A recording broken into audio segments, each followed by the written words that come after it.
Mystic vibration numerology బాధాకరమైన విషయం చెప్పడానికి నాకు కూడా బాధగానే ఉంది.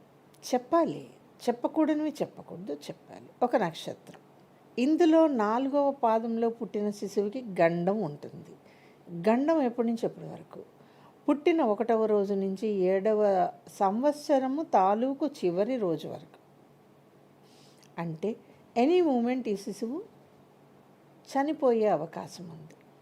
సెకండ్ పాయింట్ అండి, ఒకవేళ గతి తప్పి ఆయుష్ బ్రహ్మాండంగా ఉండి నక్షత్ర లక్షణం తప్పైపోయి పొరపాటును చూసి, అంటే సంధిలో పడితే ఆ నక్షత్రాన్ని ఈ నక్షత్రాన్ని లెక్కేసుకోకుండా చెప్పేసి పలానా నక్షత్రం 4వ పాదం అని చెప్పినప్పుడు లెక్కలు తారుమారైనప్పుడు ఈ పిల్లవాడి నక్షత్రం అది కాకపోయి ఉండి ఆ 4వ పాదంలో గండం లేకుండా ఉన్నట్లయితే 7 ఏళ్ళు కూడా బతికేసినట్లయితే తర్వాత కూడా బ్రతుకుతున్నట్లయితే అతనికి పెరిగే లక్షణాలు ఏమిటో చెప్పమంటారండి?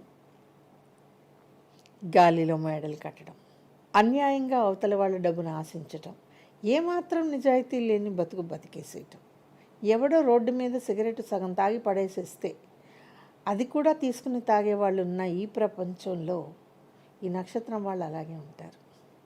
ఏమాత్రం నిజాయితీ లేని లైఫ్ అండి. ఏమాత్రం నిజాయితీ లేనివాడు తల్లిదండ్రులను ఎలా చూస్తాడండి? చంపేయడు. ఏమాత్రం నిజాయితీ లేనివాడు రేపొద్దున వివాహం చేసుకుంటే భార్యని ఎందుకు చూస్తాడు? పిల్లల్ని ఎందుకు బాధ్యతగా చూస్తాడు? వదిలేయడా గాలికి? మనకి రైల్వే స్టేషన్లో అంతమంది అనాథ పిల్లలు కనపడుతున్నారే, ఎక్కడో ఈ నక్షత్రంలో పుట్టిన మహానుభావుల సంతానాలే వాళ్ళు అలాగే పెరుగుతున్నారు అంటే ఆ ఇన్ఫ్లుయెన్స్ వాళ్ళ మీద కూడా ఉంటుంది కదా. వాళ్ళు రేపొద్దున రెస్పాన్సిబుల్గా ఎలా ఉంటారండి? ఒక నక్షత్రం ఇంత పని చేస్తుందా? చేస్తోంది. అర్థమైంది కదా. ముందే చెప్పారనమాట, నక్షత్రం 4వ పాదంలో పుట్టిన శిశువుకి గండం. గండం అంటే అర్థం తెలుసా అండి? తప్పించుకోలేనిది, తప్పించబడనిది. ఎప్పుడు తప్పించబడుతుంది? మీరు నక్షత్రం లెక్క తప్పు చూసినప్పుడు, సంధిలో పడ్డప్పుడు అవతల నక్షత్రం తాలూకు మొదటి పాదం తాలూకు లక్షణాల్లో 50% పిల్లవాడికి ఉన్నాయనుకోండి, అప్పుడు ఈ గండం తప్పుతుంది. కానీ ఈ 50 లక్షణాలు వచ్చేస్తాయిగా. నిజాయితీ లేకపోవటం, ఎవరిని పట్టించుకోకపోవటం, క్యారెక్టర్ అనేది లేకపోవటం,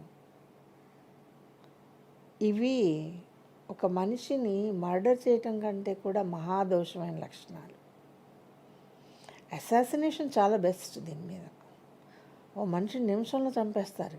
వీళ్ళు పుట్టి ఎదుగుతున్న ప్రతి నిమిషం సొసైటీని చంపేస్తూ ఉంటారు.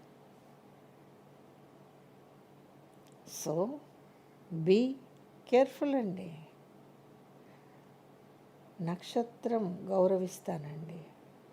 నక్షత్రం ఏమిటి సైన్స్ పరంగా నేను ఇష్టపడతాను.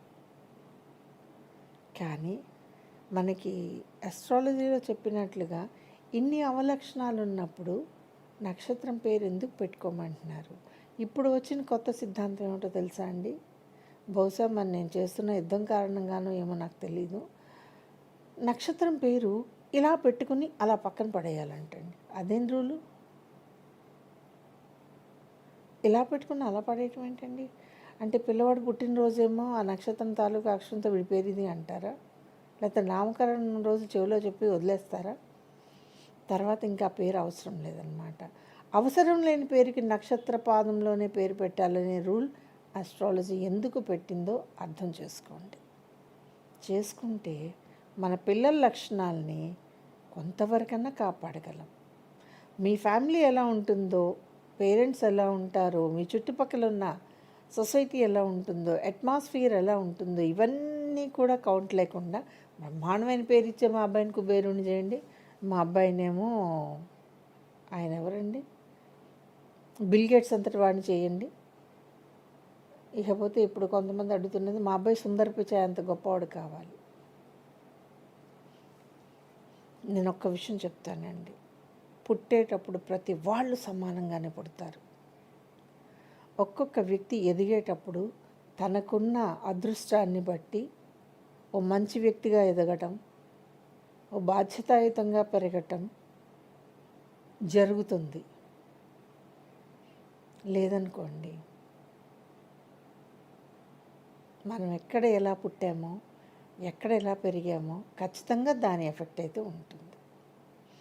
ఇంట్లో తల్లిదండ్రుల్లో ఎవరైనా ఒకళ్ళు ఫౌల్ లాంగ్వేజ్ మాట్లాడుతుంటే పిల్లలు అది నేర్చుకుంటారు. ఇక్కడ దోషి ఎవరో తెలుసా అండి? తండ్రి లేదా తల్లి.